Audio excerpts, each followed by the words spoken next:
At Little Cottonwood Creek, I saw a man whose life wasn't worth $10,000. Not even to himself.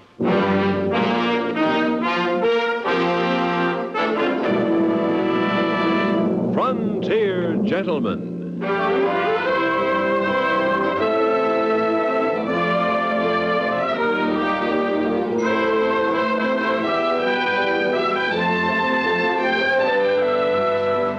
Herewith an Englishman's account of life and death in the West.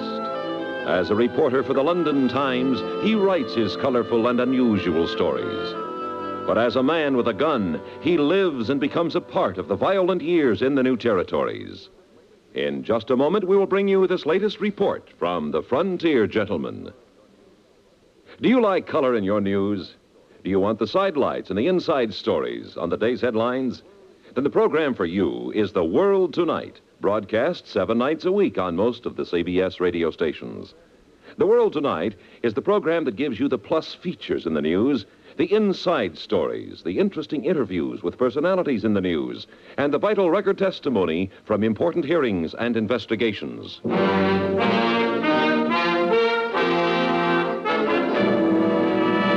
Now, starring John Daner, this is the story of J.B. Kendall, Frontier Gentlemen.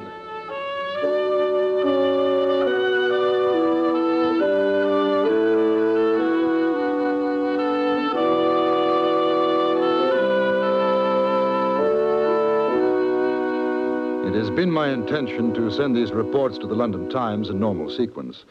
I find, however, that certain incidents take precedence over others. Therefore, I shall postpone writing of several unusual occurrences which took place in Dakota Territory in order to speak of the final chapter in the matter of Belle Siddons, alias Madame Birdie, Archie McLaughlin, and Boone May. It began about a month after McLaughlin and his band had attempted a hold-up on a stagecoach. Boone May was a peace officer in Deadwood, one of the most tenacious men I have ever met. He was determined to capture McLaughlin dead or alive, and I knew that he suspected Belle Siddons of being in partnership with the wanted man. The fact that I was well acquainted with the lady put me under the same shadow of suspicion. I had met Miss Siddons for lunch in Deadwood House, a comparatively respectable eating place. I thought she looked rather pale, tired. Have you heard from Boone May? In the past couple of days, no. I wondered. What's the matter, Belle? Nothing. McLaughlin? I don't know why I should care. It makes no sense. Have you heard from him? No. Do you know if he's still holding out in the timber? I don't know. And you're worried? Yes. He's not a good man. Feeling this way about him, I know it'll only cause me unhappiness. But you love him? I suppose I do. Do you think he loves you? In his way. Is that enough? If I could be with him, it would be. Well, why don't you go to him? No. Boone May is having me watched. I took the chance once, not again. Hasn't McLaughlin tried to reach you? Sent a message? 2 weeks ago. A note. Said he'd meet me in San Francisco. A place we talked about. Perhaps he's gone, then. I don't know. That's what I'm afraid of. And I don't know what to do, whether to go. I hate this. Stupidity, behaving like a schoolgirl. First love, it's nonsense. Is it? It's interfering with my work. To be a good gambler, one must be able to think clearly. I can't. Perhaps this is the time I should play 21 with you. Jeremy, what do you think I should do?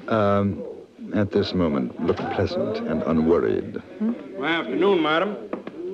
Kendall, I've been looking for you. And will you sit down, Mr. May? Well, now, thank you. Got a piece of news for you, Kendall. We got one of the fellers was with McLaughlin night of the holdup. Oh, which one? Brown, Johnny Brown. Silly son of a gun. Beg your pardon, ma'am. He comes waltzing into town, goes down to Maggie's place, and one of my boys sees him and picks him up. What about McLaughlin? Oh, well, we got out of Johnny Boy, found out where they was holed up. Went out to fetch him, but they already hightailed it out of there. You see, there's McLaughlin and Smith and Billy Mansfield. Any idea where they've gone? Not yet a while, but I'll get them. Oh, you wouldn't have heard any talk around, would you, madam? No. Why should I? Well, now I'll tell you why, ma'am. It seems that Johnny Brown was nigh to sacking his saddle a month back when a lady comes along and digs a hunk of lead out of him. Johnny Brown says the lady was you. He's a liar. Well, now, madam, right now it'd be his word against yours, and, well, I ain't so sure which one to stand up in trial. I don't see much sense in arresting you for a merciful act that you done, but I could for not informing the law where a wanted man was hiding out. The man's a liar. I've never even heard of him.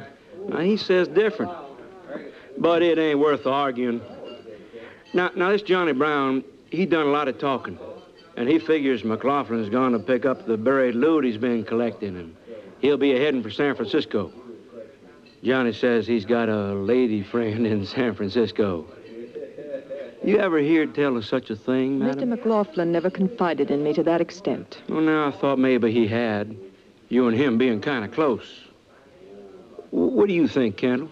I don't. Of course, now, maybe McLaughlin's still around, waiting for a chance to see you, madam, before he goes. You know, I'd surely take it as a kindness if you'd tell me if and he shows up. But I guess that's asking too much now, isn't it? Mr. Kendall, please excuse me.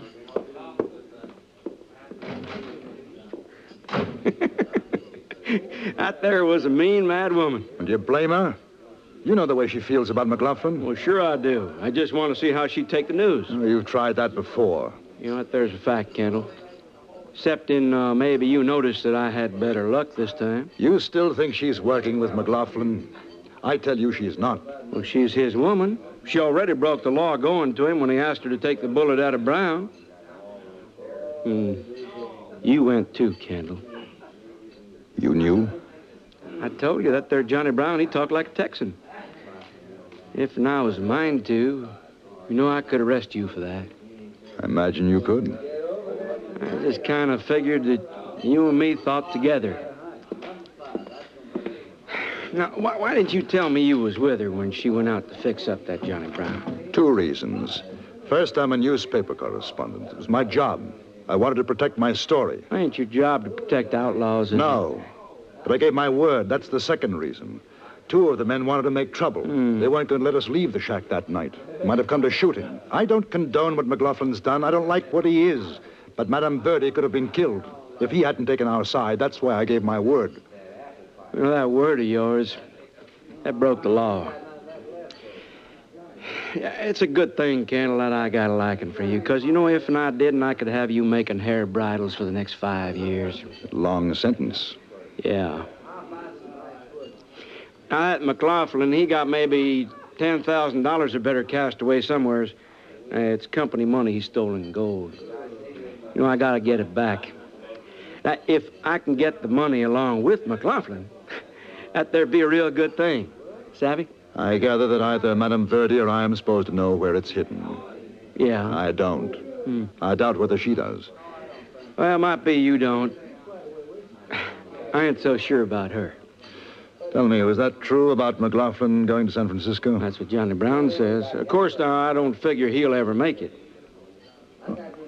I'd say he's got a fair chance. You sitting here, he's riding west. Cheyenne. You stop there for a while. That Johnny Brown was supposed to catch up with him there.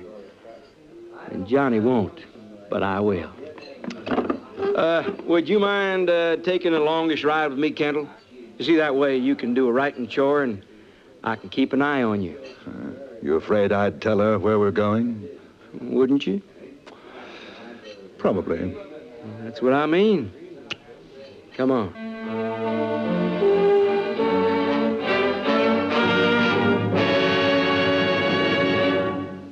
Maury Amsterdam, Joan Alexander, Bill Balance, and Jim Backus will make up the panel of experts later today on CBS Radio's lively guessing game, Says Who.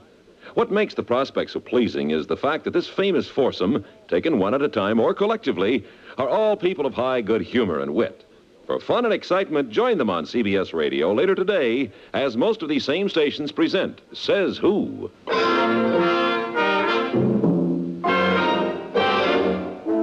Boone May accompanied me while I went to my hotel to pack my saddlebags.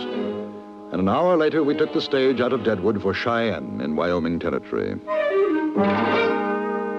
There were just the 2 of us, and the only stops we made during the entire journey were for meals or stations at which the horses were changed.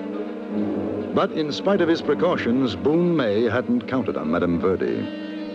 While we were making our way to Cheyenne, she had not been idle. The lady had heard of our hurried departure from Deadwood and found out the reason for it. A few hours after we left, a deputy peace officer more interested in money than law paid her a visit. His name was Harry Morgan. What's your proposition, ma'am? Would you like to earn $1,000? Yes, ma'am. You've heard of Archie McLaughlin? Yes, ma'am, I've heard. They say he's in Cheyenne. That's what I hear tell. Boone May's going out to pick him up. Yes, ma'am. If he takes him, he'll bring him back to Deadwood. You want that happening? No. A man named Kendall's with May. They left by stage. You reckon they'll come back same way? Yes. You asking a lawman like me to stop that stage and set an outlaw like Archie McLaughlin free? Yes. You know, as them say, McLaughlin's got better than 10,000 head somewhere. You and him partners? No. Suppose Boone May don't catch McLaughlin. Be a long ride to Cheyenne for a man to stop an empty stage. 500 for the ride if May hasn't caught him. 2,000 if Archie's in the coach and you get him out. How come you think maybe I won't turn you into Boone May for asking that? Because I know you won't. That's why I asked you to come here. Uh-huh. It'll take some men. Boone might have other guards with him. It's no job for a man alone. Figure 4 others would be safer along with me. That's up to you. 2,000 don't go far. Split up between 5. 2,500 then. That sounds fair. When will you leave? As soon as I round up the boys. All right. If you get to him, tell him to go to San Francisco. Tell him I'll meet him there. Yes, ma'am. One more thing. Do you know what Mr. Kendall looks like? Yes, ma'am. He's that newspaper fella. I seen him. He's not to be hurt. Well, no telling what happens in a shooting match. Boone May ain't likely to give up McLaughlin so easy. You reckon you better give me some money before I go? The boys will want some. I'll give you 500 now. The rest will be on deposit for you at the bank. Collectible if Archie's free. Uh-huh. I reckon it's better if you give me 2,500 now. If I don't get McLaughlin, or if Boone May ain't caught him, well, I'll give you back the 2,000. Now, that's fair, ain't it? No. You don't trust me? No. The way I see it, you ain't got no choice. I don't trust you to pay me later, so you gotta trust me. You got to if you want your Archie back. Wait here. I'll get your money. And I says to her, you got to if you want your Archie back. And she hands over the whole thing, 2,500. Now, boys, seems to me we're working mighty cheap to take a chance like getting a prisoner away from Boone May. I ain't all fired anxious to get in a powder-burning contest with Boone. I seen him use artillery. He ain't the fastest, nor he ain't the slowest by a long way. Against 5 of us, Boone May ain't no bigger fool than another man. Besides, we ain't gonna take that big a chance. If he got too many for us, we'll take to the Tule, split the dinero, let it go at that. But if we can take... Haze the talk, Morgan. I hear tell Archie's got 10,000 or more here, or maybe carrying on him.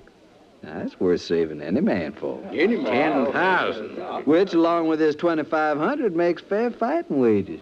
What do you say? Now, wait a minute. How's about Boone May? He recognizes us. He'll be gunning for us. Pinky, wasn't you never a vigilante? Masks. We'll wear masks. Now, you got any more food questions, ask them later. We'll travel light, boys. I'll meet you back here half hour. These conversations, plans we knew nothing about as our stage rolled on toward Cheyenne. Boone May seemed uncommonly sure about his chances of capturing McLaughlin. At the time, I didn't share his optimism, which, as it turned out, was a mistake on my part. I should have known better than to underestimate his capabilities. Boone May was a very thorough man.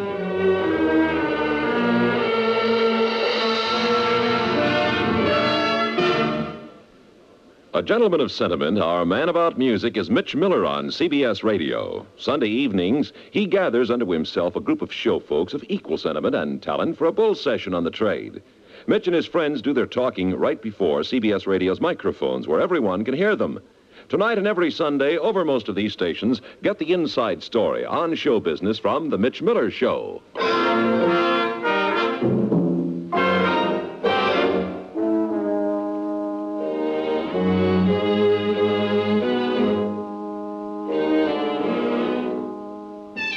To report that Archie McLaughlin and his two companions were captured after a bitter gun battle would make colorful reading, but such was not the case.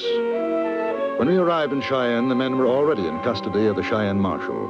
Boone May had telegraphed ahead, and 4 hours after receiving the message, McLaughlin, Mansfield, and Smith were arrested while drinking a toast to freedom. They were put in irons, and accompanied by one other Cheyenne peace officer, we started on a return journey by stage to Deadwood. Be passing through Fort Laramie directly. And maybe you boys like to take your last look. I'll be coming this way again. If you do, you're going to be an old man, McLaughlin. The charges against you is going to add up to more years than any man's got a right to live. Bet you wish they'd hang us, huh, Boone? Maybe you deserve to, Mansfield, but the law is the law. And the law says you're going to stand trial for robbery. You get a fair shake in Deadwood. Robbery ain't a hanging crime like in some places. How come you're along with him, Kendall? I think Mr. May was afraid that Madame Birdie and I would ride to Cheyenne to warn you. How is she? Better than she'll be when she sees you like this. Oh, you've won. You've got your man. Why rub salt in the wound? What'd you do with the money you hid, McLaughlin? What money? That 10,000 or more. Oh, ain't no use playing ignorant. Half of Deadwood knows about that loot. But it'll go easier at the trial if you turn it back to the company. Sorry, Boone. I got all kinds of plans what to do with it. Ain't gonna do you no good in the Hooska. What's the matter, Boone? You gonna lose reward money if Archie don't fess up? The law'll go easier on you. That's what I'm saying. You know, hearing you talk curls my guts, Boone. Leastways, I don't mind admitting I'm a no-good highline rider. Only difference between us is you hide behind a badge for your kind of steal. You lie, McLaughlin. I never stole in my life. Talk about law, Kendall. Get this here peace officer to tell you about the times he shut an eye when a gold shipment's been in. Kendall! Get out of that coach or we'll make wolf meat out of you. It's a holdup, Boone. We got you on both sides and behind. Get out slow, hands way high, you hear? What's the matter, Boone? Ain't you gonna fight back? Man's a fool to take our more than he can handle. There's too many of them.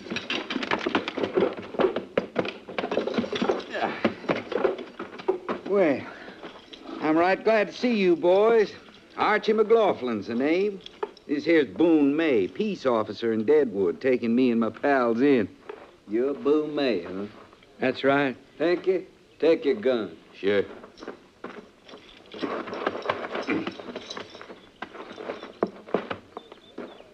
All right, Boone May, you and the other fella, you stand right there. Driver, stay up on that box.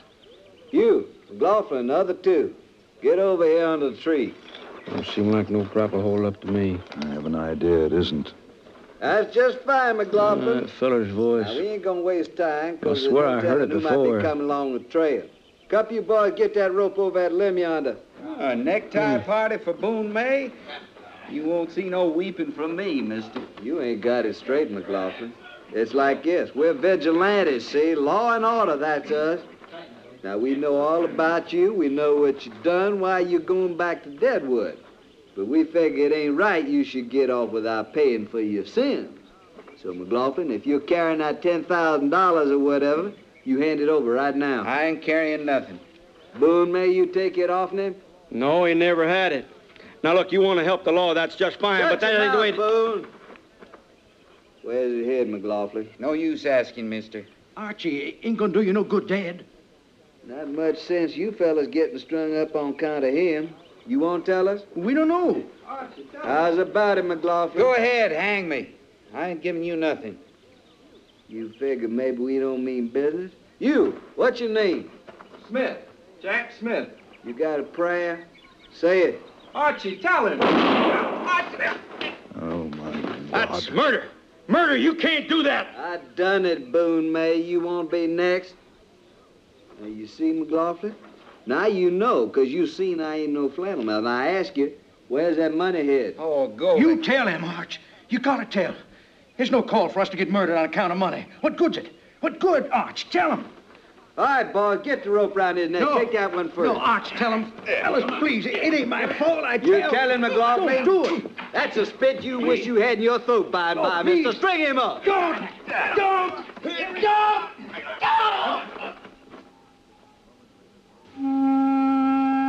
A moment later, the rope was put around McLaughlin's neck. He didn't fight, only stood there waiting. And then they lynched him. After that, the 5 masked men rode away. Boone May and I cut down McLaughlin's body and buried him under the tree with Mansfield and Smith. Then we went back to Deadwood. It was early morning when we arrived. I went straight to Belle Siddons. She'd been asleep. Looked very young, fragile. She listened dry-eyed. He didn't tell?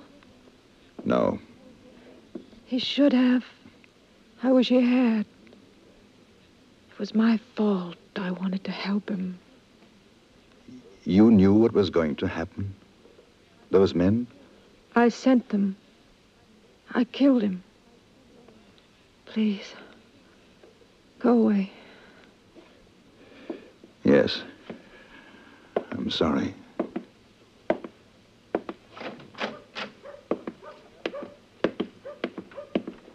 Candle?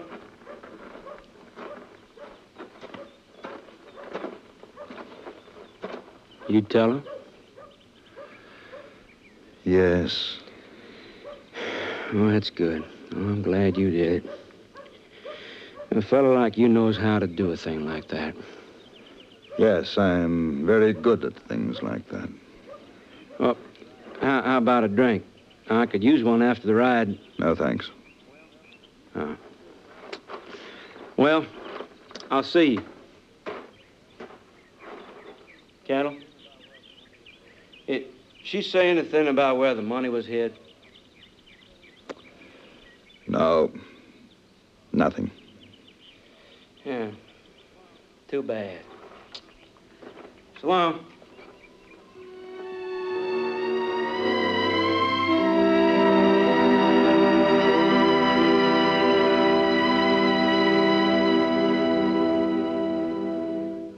Frontier Gentlemen was written, produced, and directed by Anthony Ellis and stars John Daner as J.B. Kendall.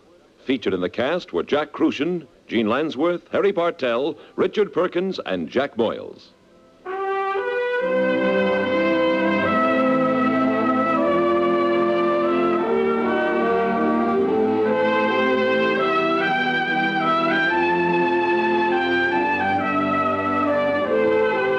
Join us again next week for another report from the Frontier Gentlemen. Bud Sewell speaking.